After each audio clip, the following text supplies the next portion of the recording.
Assalamualaikum warahmatullahi wabarakatuh. Perkenalkan, nama saya Rati Fauzia Azharo dengan NIM 24111764129. Di sini saya akan menjelaskan materi subjek hukum internasional mengenai perusahaan transnasional atau multinational corporation atau disebut juga dengan MNC.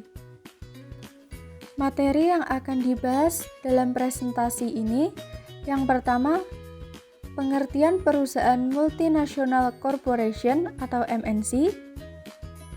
Yang kedua, alasan MNC dikategorikan sebagai subjek dalam hukum internasional. Yang ketiga, contoh perusahaan multinational corporation atau MNC. Yang keempat, permasalahan yang timbul dengan adanya MNC.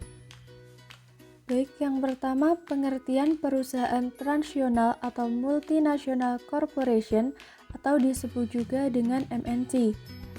Perusahaan transnasional atau multinational corporation atau disebut juga dengan MNC adalah perusahaan yang beroperasional di lebih dari satu negara.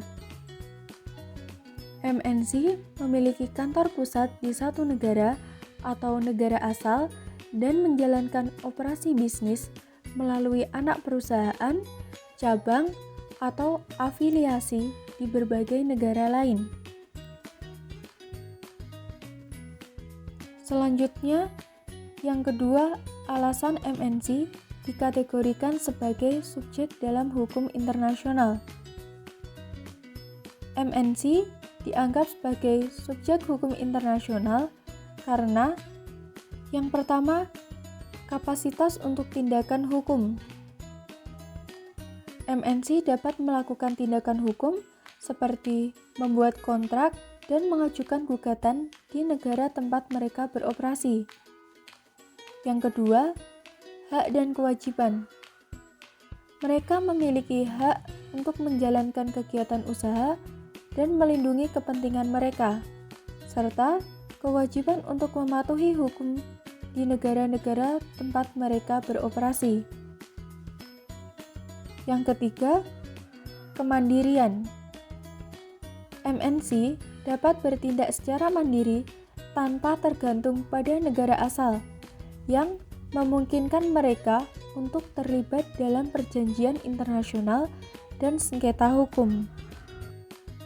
Yang ketiga, contoh perusahaan multinational corporation atau disebut juga dengan MNC. Yang pertama, perusahaan Samsung, yang kedua perusahaan iPhone, dan yang ketiga perusahaan dari Nestle. Selanjutnya, yang terakhir yaitu mengenai permasalahan yang timbul dengan adanya MNC. Yang pertama, pengaruh terhadap kebijakan lokal.